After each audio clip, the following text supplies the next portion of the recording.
Unputdownable, Chapter 4. When I got out of the hospital a few months back, I noticed some changes. In myself or in the world, I couldn't tell.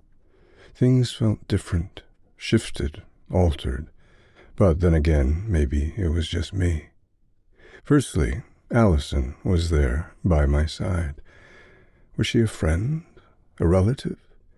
"Do you work for me?" I asked her.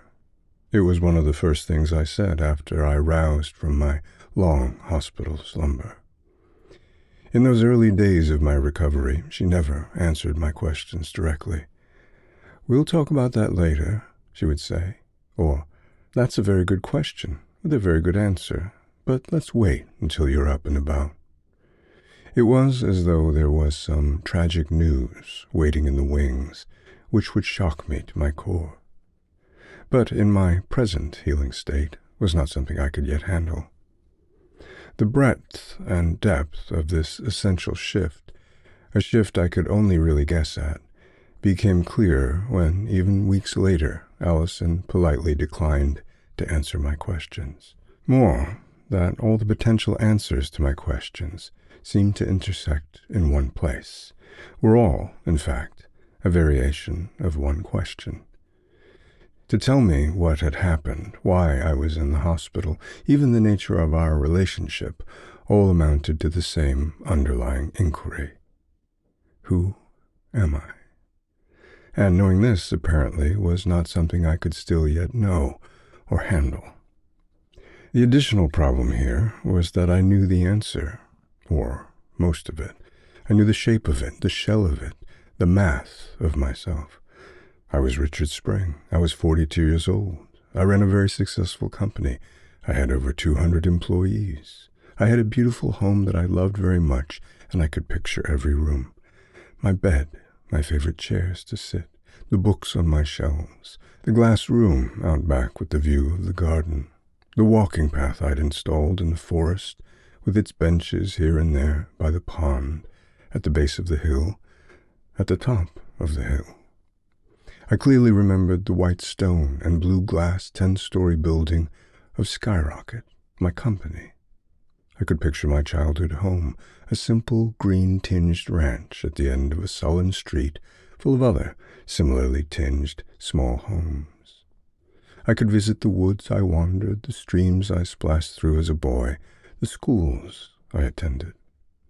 I had a bountiful collection of moving picture snapshots of all the places I'd ever been, all the cars I'd ever owned, the air-filled, perfume-scented, and always cool cabin of my private jet. But I couldn't picture or remember a single person. Though their car was parked in the garage, my parents were never home. My friends were not there in the woods with me or sitting restless in the classrooms. I could remember driving alone through the empty streets of Montreal, of Paris, or walking through my company with a notepad on the way to a meeting room set out with coffee and snacks, and a dozen empty chairs pulled back from a cluttered table in such a way as though occupied.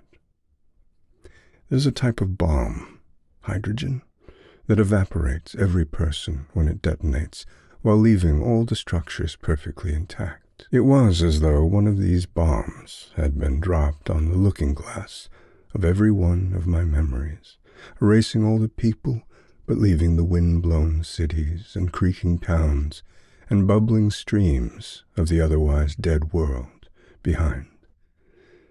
The surprising corollary to that, I discovered, is that when the people are all removed from your memory, something else is removed.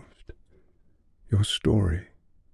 So while I had thousands of vivid and easily explored memories, they were as dull and lifeless as stock footage. Views of beautiful clouds out the window of my plane, of lavish dinners at expensive restaurants, giving speeches in vast chambers, sitting in my office, angry on the phone, happy on the phone, nervous on the phone. But they were toneless, lifeless, because my story had been removed. Other people, it turns out, are the fabric and the plot are the very spirit of our lives. My story is not my story, it turns out, but ours. I've mentioned my photographic recall, if that's what it is. Maybe I'm making more of this talent than I should. Maybe everyone has this ability and I just know so little about other people at this point that I can't properly compare myself. But at some point, fairly early on, when I was still stuck in the hospital bed regaining my strength, Alison had noticed my peculiar, and to her, worrisome behavior. "You close your eyes," she commented, "often and for long periods. You don't look to be in pain, but are you?" "In pain?" I said. I tended to pursue possible leads like this. Maybe Alison would let something slip. Perhaps I'd undergone a surgery of some sort, and any pain and noteworthy fallout the medical staff would want to address. "Where would I feel pain?" I pushed on, innocently. But by then, Alison was on to me, and simply stared with her small, hard smile. "I'm just picturing things," I told her. "What things?" she asked. "Before you came in, you were talking to Dr. Rowley," I said. "I couldn't hear you, but you looked concerned." "I always look concerned in the hospital," she said. "It's a concerning place." "Is it?" I fished. "Only because it's full of serious people and suffering people and the concerned people who visit them. But why were you picturing that?" "Just seeing if there was something there. Maybe I could make out a word or two or figure something out from a gesture or look. I don't know." She took better care to only speak with staff out of my eyeshot after that. But in fact, while yes, a lot of the times when I closed my eyes, I was reviewing a recent scene or reliving an old hydrogen bomb memory, often I was simply closing my eyes to turn the world off, in a way. Even the minuscule world of my room in the hospital was too bright, too loud, too busy, too complex. Too frightening is probably the most fitting word. I closed my eyes because I was afraid. And as I stood on the dock and Kay floated out to sea, I desperately wanted to close them, to make it all go away, to take a bath in the darkness of nothingness, to turn the world off. But I kept them open, forced them open, and fired imaginary torpedoes at Kay, at my boat, anyway, at Unputdownable. Was it still my boat, or was it now his, or Bartzi's? I had the feeling that something had been ripped from my hands, was being ripped from my hands, was still grabbable right before my eyes. There was a ghostly instinct to leap into the sea and take it back. As though sensing this, Kay began to shake his head. His froggy lips tisked at me as though to say, "I wouldn't recommend that, my friend." I had the dull, frightened urge to shout something bold and terrible at him, to let him know I wasn't afraid, which, however, was the only thing I was. That, and deeply sad, I realized, angry and heartbroken and afraid. Terror and sadness are miserable companions. One is a fire on the skin, the other a stabbing of the heart. I fired several more imaginary torpedoes at Kay and watched as he casually raised the jib and mainsail and clambered around my boat more expertly than I ever did. Even as the wind pushed the boat onto its side, Kay stood confidently at the tiller, indifferent to the slewing floor beneath him. And then I was running, back along the dock with the glimmer of an idea. Almost all the vessels here would require a key, sometimes two, or even, like my car, feature more sophisticated starting mechanisms, fingerprints, voice activation, iris scanners. All but one. I ran down the gangway and leapt into the inflatable Zodiac that only moments earlier had been filled with Norwegian sailors bound for shore leave. I untied the bowline from its cleat, pushed off from the dock in the borrowed vessel, and knelt in the rear by the outboard motor. It was a simple tug start, an old lawnmower pull, and, like a lawnmower, at least the ones I used as a kid, needed no key. The massive engine block was covered in gritty oil and reeked of gas, as though they'd watered it like a plant with fuel rather than filling it up. I'd hardly touched it, but instantly felt flammable, covered in grease. Several hard pulls later, and I was bounding over the waves. The moment I throttled up, a flock of seagulls dropped in behind me, like a squadron of enemy helicopters. They screamed and squawked and hunted after me. I was shocked at how swift the Unputdownable was, how sleek and driving. Kay was cutting smoothly through the water. My own puttering about had made the sailboat seem a clumsy old wreck, but I suppose that was a better description of me as a sailor, because apparently the Unputdownable was something of a racing vessel. As Kay smoothly sliced through the chop, I found myself bobbing and slapping over an endless staircase of waves in the rubber Zodiac. I was trying to angle myself for interception, but it seemed to me that, if anything, Kay was pulling away. I continuously struggled to reassess our interception point until soon I realized we were aiming, directly at the fallen mountain of the warship. Could Kay be heading there? If so, it would be less an interception than a shared destination, as Kay would certainly arrive first.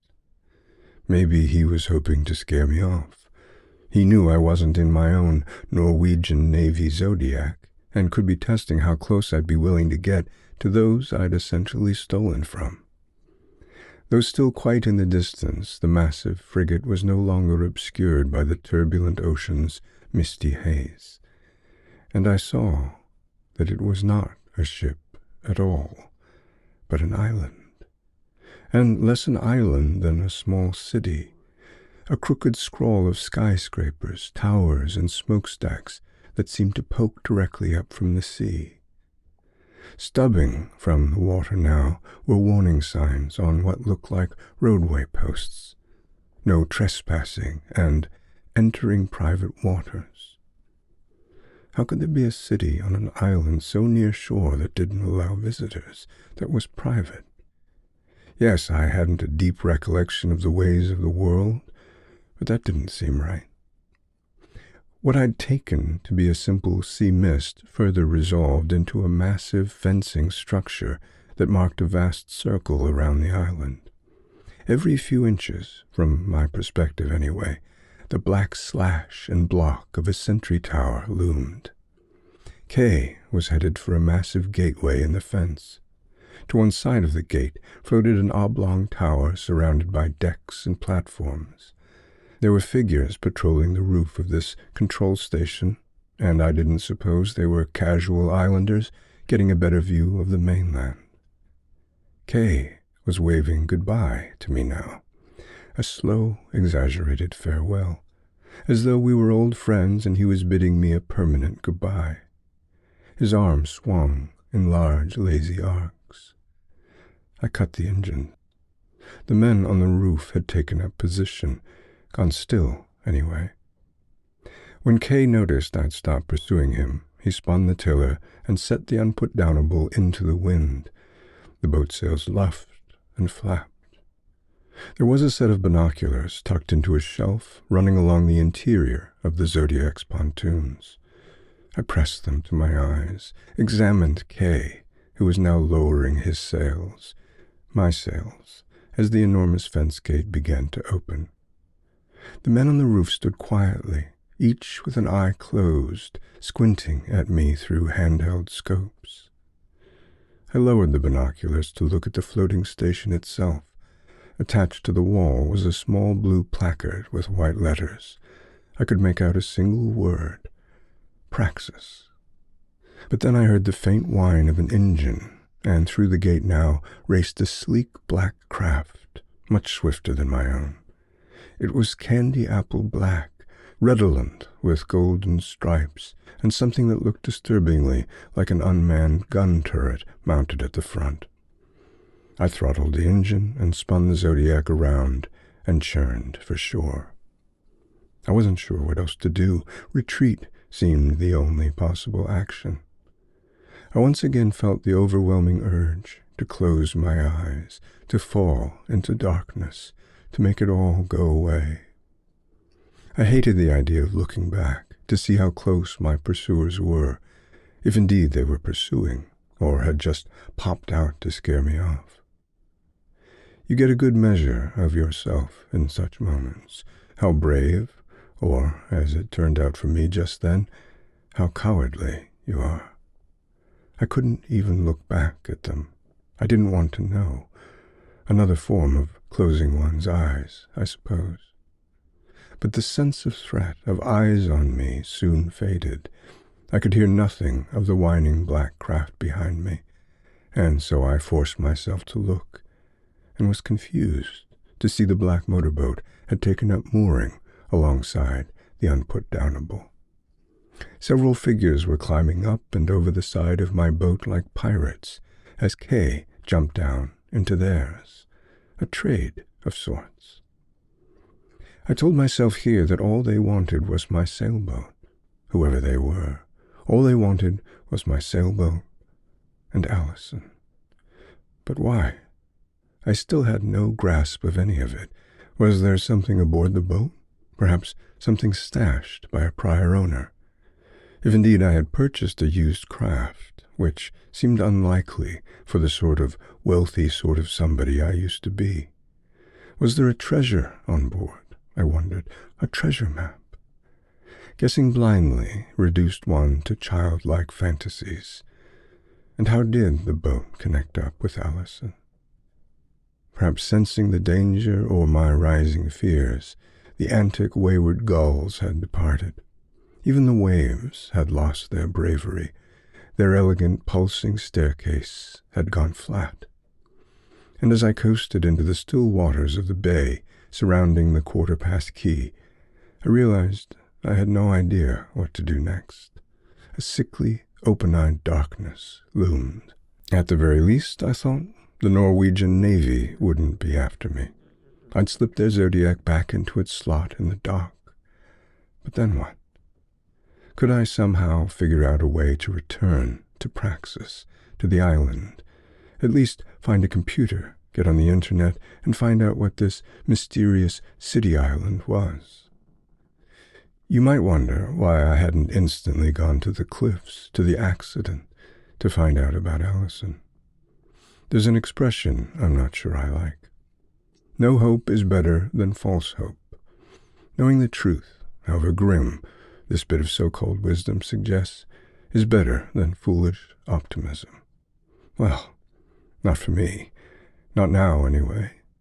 Possibly it was the cumulative sense of rug after rug being pulled out from under me, but false hope was all I had. If Alison was the body that had been found, I didn't want to know. And I couldn't imagine a scenario in which the car had gone crashing off the cliff without her in it. She'd been kidnapped. She was the body in that particular crime, and she could only be the body in whatever there was to follow. Nothing else made sense. So I had neither urgency nor desire to confirm the awful truth. I could follow Kay, and after that I could find out about the island or Praxis. If I proceeded in just these exterior ways, I might never know her fate. It wasn't a case of ignorance being bliss, but ignorance being the only way to keep myself from breaking into pieces. I was already somewhat shattered. I could not be ground to dust. There was a scenario still possible where I carried on with my life with only the terribly awkward hope that she was still alive somewhere, that she might one day get away from Bardsey, that I might one day find her.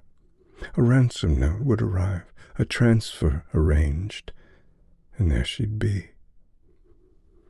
There was a weakness inside me. There always had been.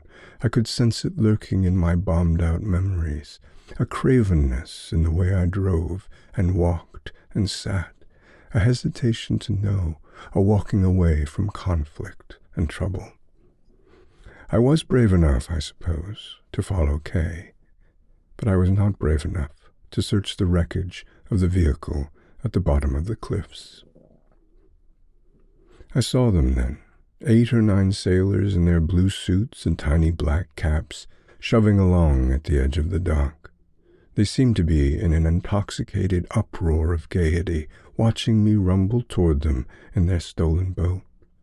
They were waving me in, overjoyed by the delicacy of my return, planning, no doubt, what they'd do with the foolish man who, perhaps they'd facetiously imply, had declared war on Norway. "This is an act of war, my friend," some drunken Norwegian stevedore would tell me as he pinched my cheek until I dropped to my knees. Apparently all my imagined enemies addressed me in this way, as my friend. As I droned miserably closer to them, getting nearer and clearer views of their inebriated, exhilarated faces, something pricked at the periphery of my vision, a tiny yellow beacon flashing on and off in the distance. To the right of the quay stretched a long white beach, a frothy mustache of brilliant sand peppered with colorful umbrellas. But further along the bright beach transitioned darkly to its natural self. The black stone of the shingle, as Officer Jacks called it, lay like a starlit sky against the shore, which rose into a sharper and ever sheerer cliff extending far off along the curl of land. In the water below the uppermost summit of Black Cliff there floated a small white boat, topped with the piercing yellow beam I'd noticed. It could only be the Coast Guard vessel Jenks had mentioned, sparkling almost invisibly through the trees on the cliffs above, the blue flashing lights of police cars. The moment I turned toward the Pinnacle Cliffs, the sailors bolted off, as though they'd already arranged for another boat in the event the thief made a break for it. Perhaps not wanting to witness them all jumping into some suddenly procured motorboat, shiny black with a gun turret, or perhaps wanting to confirm that at least one terrible worry could be dispatched, I glanced back toward the island. Not 100 yards behind me was Kay, standing calmly and assuredly behind the tiller of the sleek Praxis boat. He shrugged at me mildly, waved an apologetic hello, as though to say, "What did you expect, my friend?" And yet he did not close the gap between us, but kept a pace, even slowing a bit now and then to give me some private room to continue my escape, if it could still be called that. As I drew closer to the shimmering black stones of the shingle, I found my eyes blurring and racing. I was unable to look for any length of time at anything, a variation of my eye closing, a slippery, withered way of avoiding the important central detail to prevent the assault of too much information at once. There were figures in fluorescent yellow, high-visibility vests wandering about the shore, but I didn't want to watch them picking over the beach, looking for whatever they were looking for, pieces of the car, body parts. I glimpsed and then looked away, and then processed the black abstract heap of the car. It sat like a tortured dark boulder on the beach, almost a perfectly natural feature, but for the tiny, glinting rectangle of its license plate. I rammed the Zodiac directly onto the rocks, beached it, my own personal storming of Normandy. The pontoons exploded and hissed and the dinghy lowered down like an elevator. Well, this might have appeared, to the Coast Guards anyway, like an attack of sorts. It was nothing but a retreat, a lost and last escape. I was running away from enemies and ghosts and truths, not toward them. The Coast Guards were racing over the beach to meet me even before I wrecked the boat on the rocks, waving their arms that I keep away, even after the Zodiac deflated on the stones, preventing, absolutely, my keeping away. I had tried to follow Kay, and I had failed. So spectacularly, in fact, the opposite had transpired. He had followed me. And now the Norwegian Navy, in all probability, some drunken sailors anyway, were after me as well. Perhaps having finally digested the mounting perils and uncertainties on every side, each of them independently and exquisitely confusing, I felt a sort of final cigarette moment arrive, a last meal on earth shift inside me. Cowardly or not, bravely or not, if I was about to be killed by Kay, or arrested by the Coast Guard for trespass or whatever, or beaten and brought up on charges by the Norwegian Navy for war crimes, then at least I would know what happened to Alison. If my search to find her had come to an end, or my life had, or my freedom, then yes, I wanted to know. False hope, without the means to manufacture further reasons to falsely hope, was the bleakest form of hopelessness. The Coast Guards charged. I stepped over the punctured pontoon of the Zodiac and walked toward them, hands up. They continued racing along, unpersuaded. I lifted my hands and arms further to the sky, stick-em-up style, to dramatize my complete surrender. And yet they raced on, hands down, weapons drawn, faces cold and locked. The first man to arrive simply leapt into the air and tackled me in a way that I processed almost comically. Even as he crushed me down to the stones, a small conversation in my head ensued, in which I pointed out how excessive and unnecessary this violent action was. The others were soon, and literally, upon me, scrumming and piling on and around me, and then the strange kicks began, odd pressures and strikings, and the click and clack of boots on stones, and soon I couldn't breathe. It was as though a prescribed series of injuries and disablings needed to be officially dispensed before we moved on to the reasonable stage of my apprehension, as though they were following some terrible protocol on subduing an enemy. There were punches and kicks, and a growing weight on and against me, and my body became a stranger's body, a thing being pummeled, receiving blows I could track, but no longer feel. And then I was hauled over and my hands cuffed behind my back, and then two of them began to fling me one side to the other, and finally rolled me onto my back, and then the largest man among them took me by the scruff and dragged me up the beach toward the cliff. Not one word had been spoken. There had been only hard breathing and a soundtrack of boots on stones and an endless pillow punch of blows. But finally I was set against a stone, and they all stood back to regard me like something they'd shot in the woods. An animal scream of metal rent the air, and we all turned to watch a dragon-headed device slowly crack my ruined car in half. The back end had been completely flattened, and the dragon machine, which looked bolted to the beach, was tearing the stadia back into some semblance of its former shape. The car broke suddenly with the explosive snapping sound of a split tree, and the dragon machine threw itself violently to the ground. One of the Coast Guard men operating the device had leapt away just in time, and now leaned into the shorn metal mouth of my car before backing away. Bart Z slowly, awfully emerged from the wreckage, like a man extricating himself from his own body. Piece by piece he came, hand, arm, shoulder, head, neck. He slithered out like a snake. He stood for a moment appraising the car, perhaps calculating the impossibility of his survival, and then reset the tatters of his shifted dock suit and touched his tie back into position, and finally flattened his wildly inflated hair. My breathing stopped as I waited to see if anyone else would crawl out. One of Bart Z's arms was clearly broken, twisted and dangling at a terrible angle, with the sleeve hanging away like a shadow. His legs, too, seemed mangled and disjointed. And yet, as he limped over the stones toward me, his face remained impassive. Not steely impassive, not braced, but almost sleep-like, as though his face had been shut down for repair, but for the roving eyes still in operation. He came to a crooked, unsteady halt before me. He appraised me as he had the car, and then in a series of mechanistic articulations, he bent over.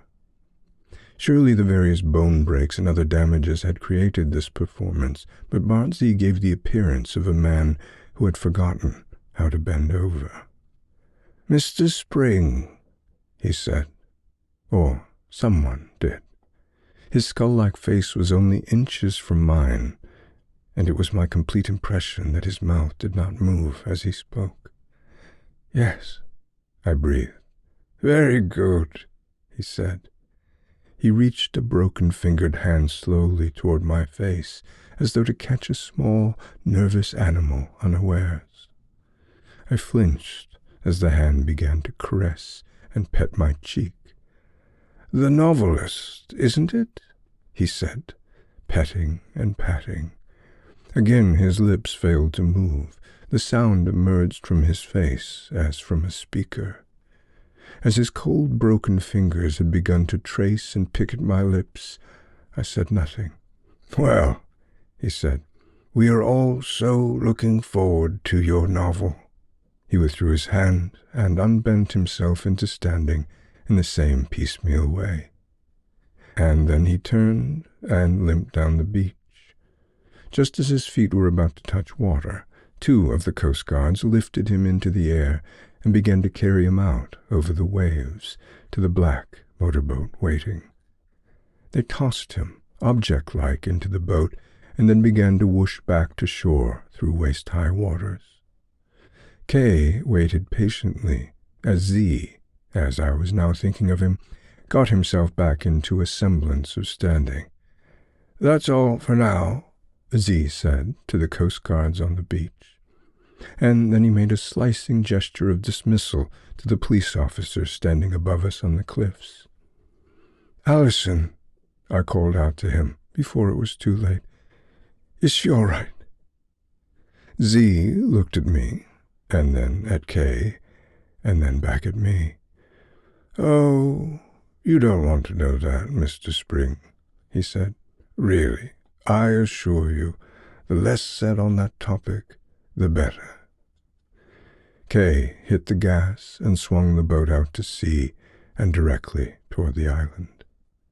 The Coast Guard team loaded the Dragonhead machine and the rest of their gear back onto their boat, and then they each climbed aboard, and the vessel pottered slowly away. The police on the cliff above, it seemed, had also departed, but for one small figure standing high above behind the white moon of a megaphone. "Find your car all right, Mr. Spring?" Officer Jenks called down in an amplified voice. I pushed myself forward over my knees and stood. My hands remained cuffed behind my back. I turned to look again up the cliff to answer this question and hopefully ask others. But he was gone. A second Zodiac prowled toward the beach through the headwaters, blue suits, black caps, the chortling sounds of laughter, of victory. I ran for the car, wondering if anyone else lay within. But even as I ran, I couldn't help it. My eyes were starting to close. If there was a body in there, I wasn't sure I'd be able to look. I climbed into the back seat. Alison was not there, nor in the crumpling darkness of the front. I had the sudden, confusingly uplifting feeling that perhaps this wasn't my car at all. Perhaps the man who'd crawled from it wasn't Bart Z. Perhaps Alison was safe and sound in yet a third Black Stadia 7000. There was a possible way to check. "Start," I said, and the car stammered and clicked as it struggled to follow my instruction. An automated voice bleared a series of blurred and musical tones as though to say, "I have been completely destroyed, my friend." and there followed a sparkling of light as a small fire caught in the darkness. It was my car, and Alison wasn't here, and it was now on fire. I didn't even care, because I could dispense with any reliance on the candy-coated dream of false hope, at least for now. For now, she was alive, somewhere, and that was enough. That was, in fact, a sort of all. I felt the flames heating against my face. I closed my eyes and waited.